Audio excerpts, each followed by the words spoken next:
going from?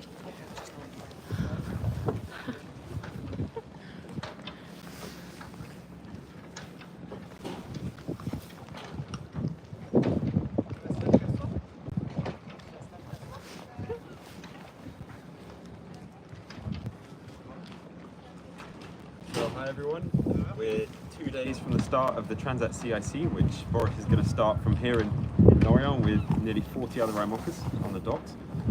And we thought today would be a really good opportunity to show you around Malizia Seaexplorer, 2 days from a race start when the boat is in its most race-ready condition. And also maybe some of you are looking for a little break from your Friday afternoons at work. So we're going to take 10-15 minutes of your afternoon and we're going to give you a tour of everything inside the boat and everything outside and explain some of the changes that we've made to the boat as well since the ocean race last year, where we sailed with a crew around the world with Boris. For the Transat CIC, Boris is going to be solo, so by himself on the boat. At the moment the weather's looking like it's going to be between 8 and 10 days sailing from here in Lorient to New York. So it's going to be quite a tough race, very full on. There's lots of very tricky weather systems that come across the North Atlantic.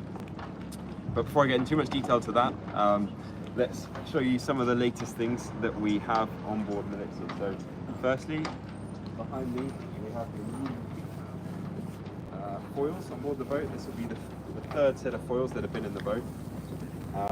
They've got a slightly larger surface area, so you might not notice it so much compared to the last generation, but they've reached slightly higher on the dock compared to the previous generation, and that's hopefully going to give us a bit more upwind speed.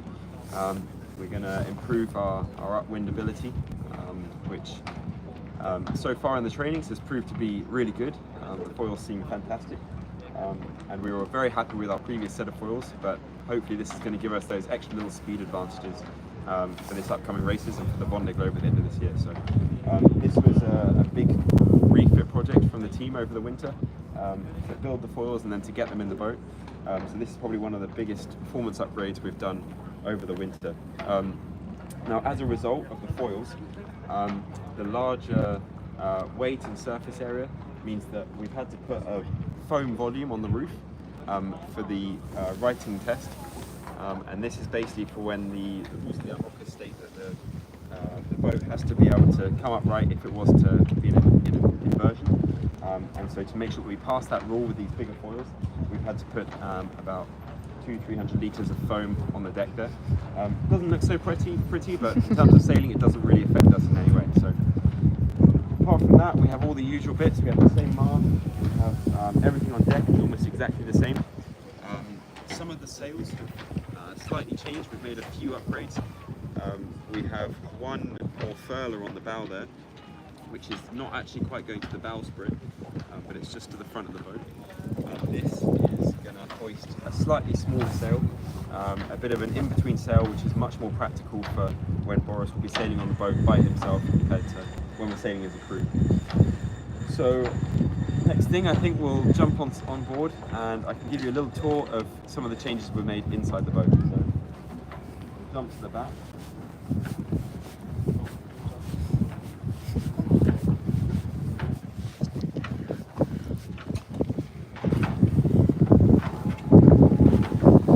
So today I've got my fantastic media manager Marie, who is going to be helping me give this tour of the boat. Say hi, Mary. Hi. So the first thing we're going to explain is the inside of the cockpit, but before we head down there, I'm just going to explain again the steering system on board Malizia. Although we hardly ever steer when we're racing, we have a tiller extension which is connected to the rudders at the back of the boat on the roof here. So they actually sit above the solar panels. And so for the start time, Boris will probably spend a lot of the time stood here steering, because at the start you have to be very quick at manoeuvring and the skipper needs to be on deck making sure he doesn't have any collisions with the other boats. So from here he has a fantastic view right to the front of the boat. He can look to windward, and also once we have the mainsail hoisted, he'll be able to look under the other side. So it's a really good steering spot in here. And then when he needs to, he can jump downstairs and get on with the race.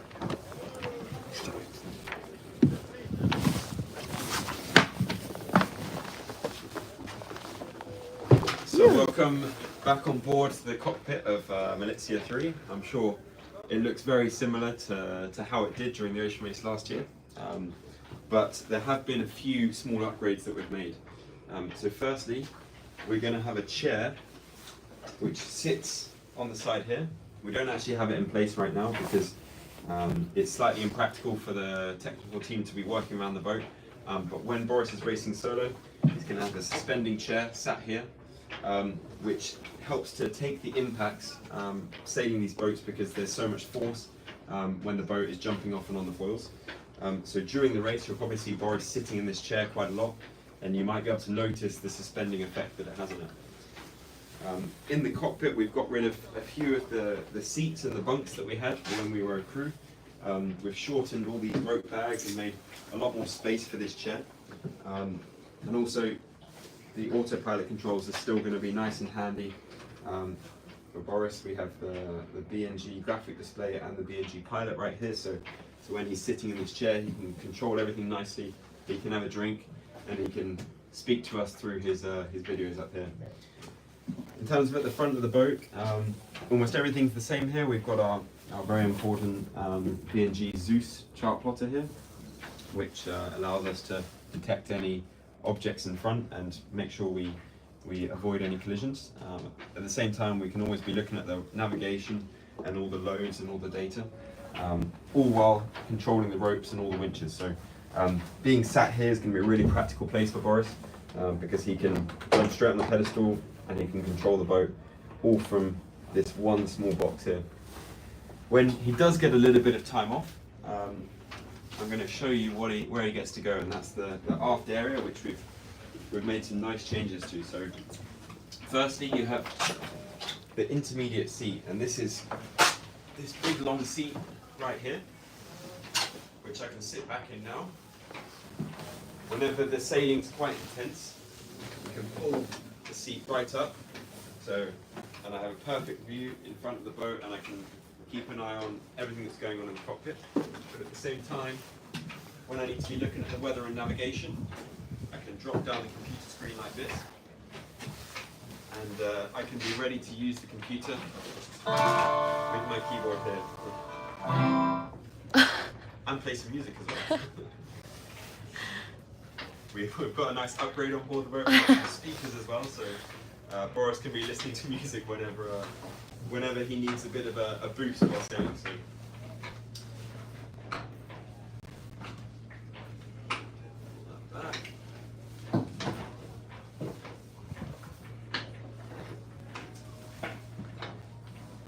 So the other really nice thing with the chair is when it's quite full on and you want to be able to jump quickly in the cockpit, you can very easily tip it back, slide back, and now I have a nice bunk. I can be sleeping while being able to jump forward into the cockpit very quickly. So the next thing to show you, which has been slightly upgraded over the winter as well, we have the new kitchen area. So down here we have a very small boiler, so we can boil our water in this kettle. And here we have just a little bit of storage to keep all Boris's meals and all his food, and he actually has a couple of emergency cokes for when he's feeling really tired and really needs that energy boost to get through a tough moment in the race. But also we actually have a pressure cooker here, so Boris can be cooking some fresh pasta whenever he's starting to get a little bit bored of the food and has some slightly calmer conditions to make life on board a little bit easier. Our water for this cooking comes from our water maker up here, and we have a big tank here, 9 litres, which is kind of being generated by the water makers. So whenever Boris needs some more water, he can switch the pump on and it will fill this tank up, and then from that tank he can fill up both the kettle and all the water washers as well. So in the ocean race, we tended to use a lot more of the space at the back here. We have all this big space right at the back of the boat to accommodate the crew. But because Boris is going to be solo on the boat now, he doesn't really need that so much anymore. So instead, we decided to bring his bunk much closer, and now it sits just here, right next to this central seat. and it's really easy for him to jump in at the bottom. And rather than having to change bunk side to side, he can just gimbal the bunk from side to side like this. And like that, he can always stay on the same side. We've also got a nice new pillow as well. It's a sort of a memory foam pillow, which is really comfortable. And this mattress is made of the same material. And finally, if you jump right at the back here, you'll see that we have some shock absorbers in the bunk as well. And that's to help. This is to help make sleeping slightly more comfortable as well. So some of the impacts will be taken, and hopefully it will make sleeping for Boris a lot easier. Apart from that, everything at the back is fairly as before. We have the autopilots and everything that, a few other electronics back here, and just the emergency hatch at the back as well. So I think next thing we'll jump up on the bow and I'll show you through some of the sails and in the front locker of the boat. And some people ask question about the datas and the screen, and okay, if you can explain us how it works.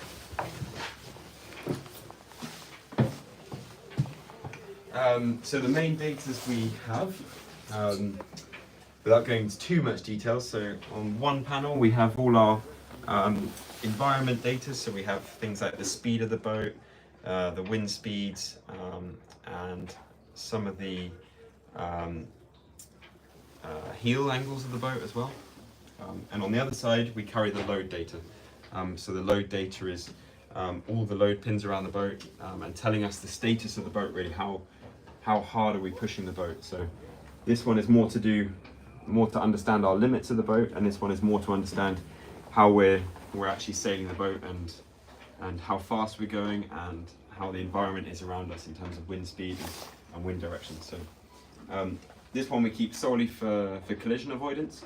Really focused on using the data from the Oscar, which is the camera at the top of the mast, which is using artificial intelligence to detect objects in front, and also from the radar, which is on the mast, which is also telling us if there's any objects in front of us we might not have spotted.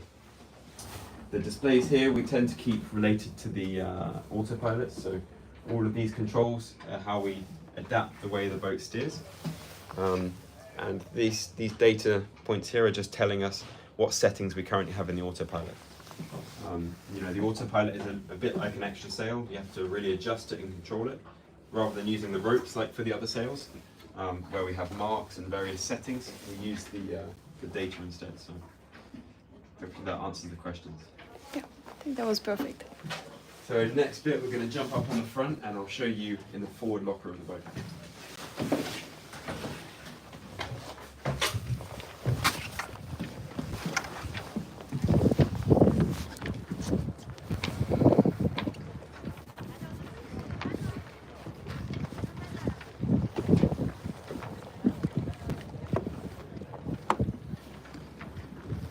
So this is where we keep all the sails, and this is our forehatch, so we'll only ever open this when we want to take the sail out to change it, to put it up at the front of the boat there, so we make sure it's really staying well closed.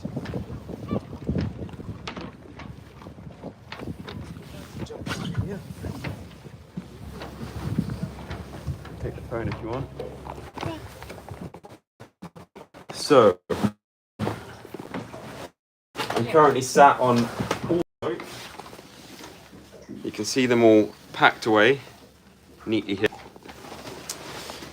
And if I move to the other side now. So what we do with the sails, there's about 6 of them stored in these bags here. And whenever Boris will do a tack, he'll have to move all these sails from one side over there, all the way to the other side of the boat here. And then we use these pulley systems to strap them up to the side of the boat. And the reason we do that is because when you're sailing these racing boats, you're trying to put the weight in the most optimal position, and that's usually to the windward side of the boat, so the side closest to the wind. So we push all these sails to one side. And in total, they probably weigh about 400 or 500 kilos. So it's one of the most physical jobs. At the same time, we're right up at the front of the boat here, so you can imagine it's really bouncy. It's really amplified at the front of the boat, and you have to be very careful with all the stringers and beams at the top to not hit your head. So usually we'll wear helmets whenever we're moving the stack from side to side or changing a sail head. We've got a full sail set with a couple of changes, but we'll have to show you those during the race if Boris gets to use some of the sails. So from here, just to give you a reference of where we are, we came through that hatch over there, and then towards the back you have these two hatches, and you can see in the distance there, that's the cockpit of the boat. So between where we are now and the cockpit, you have the central area where the mast and keel is mounted. A lot of the electronics is kept here as well, and also the foil cases are going up inside the boat there. So there's a little tour of the inside of our boat. It's really one of the places where you feel the most seasick because it's totally dark in here, especially when the hatch is closed, and you're being thrown around like in a washing machine. So you really try to spend the absolute minimum time here. Only if you have to make repairs or with stacking do we ever come up in this part of the boat. Just here as well, we have all our spare bags all packed and ready to go. So the technical team would have spent the last few weeks preparing all these. We have a list which we've spent a long time developing with all the spares that we think that Boris would need in order to be able to repair the boat and carry on racing should he have a problem. But it's always a balance between taking enough spares to make the replacements, but also not carrying too much weight on board the boat. So you can see here we've got sort of 4 or 5 bags of spares, and we've found a good balance after many years of racing the motor boat. So I'm going to jump up on deck now and hand the phone back to Marie. Oh, it's sunny here in front. Yeah. And bright. You can see our new big volume here.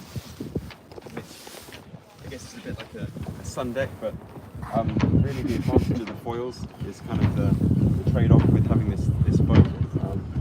So we're really hoping that these foils are gonna make the difference. And you can see all the other boats on the docks over there. We've got nearly 40 mockers lined up at the moment, ready to take the start. And that's the tour of Malizia Seaexplorer. Is there any other questions that we have? People are asking if you can access the front from the back, from the inside. Yes, so it is possible to go from the front to the back. It was through that tunnel that I sort of showed you.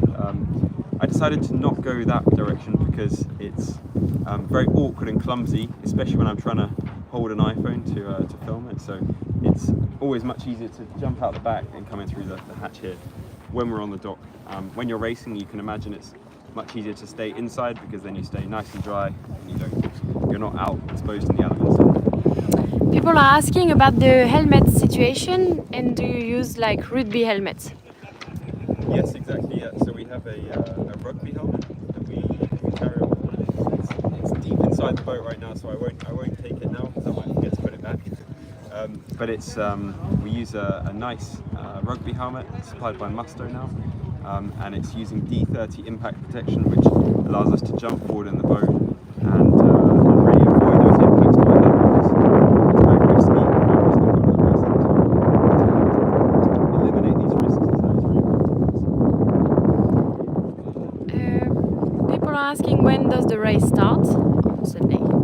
Yeah, so the race starts on Sunday. We're going to be docking off here in Lorient at just before 11:30, and then we'll be starting the race 2 hours later, just outside Lorient, in between Lorient and Ile-de-Groix. And we will do a live YouTube live. Yeah, we'll do a YouTube live with Boris which is going to follow him. We'll give you lots of information about the weather throughout the race and before the start, but fingers crossed at the moment it's looking quite nice and fair weather conditions for the start.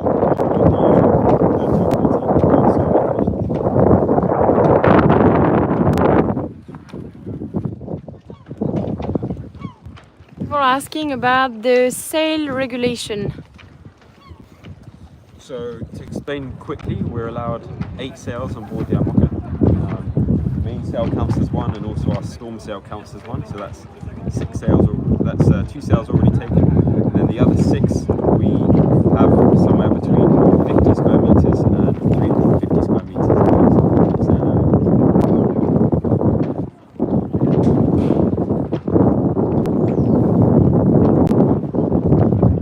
That means I've covered absolutely everything on the tour. That's all good for the question. Fantastic. Okay, well, for everyone who followed me around the boat, thanks very much for joining us this afternoon. And I hope you follow the race on Sunday and for the next 8 or 10 days that Boris will be at sea.